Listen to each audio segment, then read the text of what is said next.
Welcome to Sri சமையல். இன்னைக்கு சங்கரா மீன் குழம்பு தான் செய்ய போகிறேன். வாங்க எப்படி செய்யறதுன்னு பார்ப்போம். ஸ்டவ் ஆன் பண்ணி ஒரு மண் சட்டி எடுத்துக்கோங்க. மண் சட்டி இப்போ நல்லா சூடாகட்டும். இப்போ 4 ஸ்பூன் நல்லெண்ணெய் எடுத்துக்கோங்க. எண்ணெய் இப்போ நல்லா சூடாயிருக்கு. 1 ஸ்பூன் கடுகு, 1 ஸ்பூன் வெந்தயம், நம்ம வீட்டில் போட்ட வடகம், இதை கொஞ்சம் நம்ம இப்போ போட்டுக்கலாம். ஒரு 20 சின்ன வெங்காயத்தை நம்ம சேர்த்துக்கலாம். 2 பச்சை மிளகாய் நம்ம போட்டு சேர்த்துக்கோங்க. ஒரு 10 பூண்டு பல்லை இடித்து வச்சுருக்கேன், இதை நம்ம இதை சேர்த்துக்கோம்.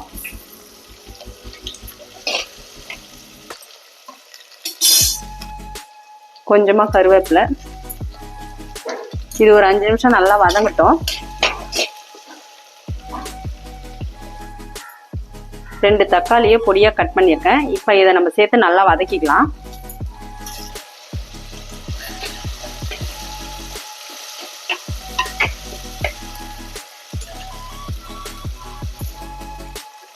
தக்காளி வதங்கிறதுக்கு கொஞ்சமாக உப்பு சேர்த்துக்கலாம்.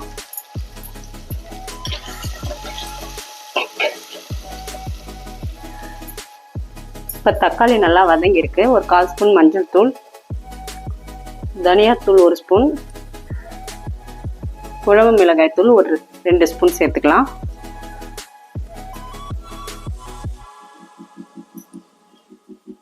இப்போ மசாலா ஒரு 5 நிமிஷம் நல்லா வதங்கட்டும்.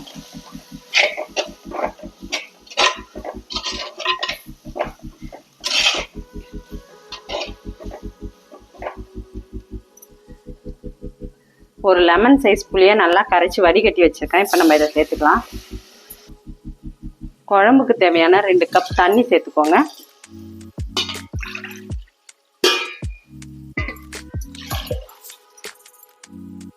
இப்போ மூடி வச்சிடலாம். குழம்பு ஒரு 15 நிமிஷம் கொதிக்கட்டும்.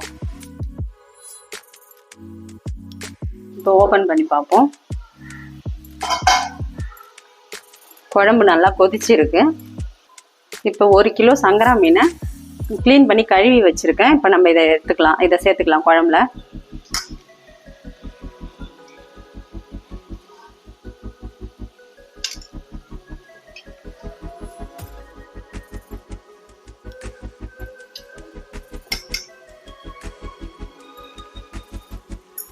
குழம்பு ஒரு 5 நிமிஷம் கொதிக்கட்டும். மூடி வச்சிடலாம். இப்போ ஓப்பன் பண்ணி பார்ப்போம். குழம்பு நல்லா கொதிச்சாச்சு.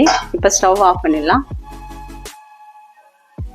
இப்போ சூப்பரான சங்கரா மீன் குழம்பு ரெடியாக இருக்குது பாருங்கள். இது மாதிரி நீங்களும் உங்கள் வீட்டில் செஞ்சு பார்த்துட்டு எப்படி இருக்குன்னு கமெண்ட் பண்ணுங்கள். இந்த வீடியோ பிடிச்சிருந்தா லைக் பண்ணுங்கள், ஷேர் பண்ணுங்கள், சப்ஸ்கிரைப் பண்ணுங்கள்.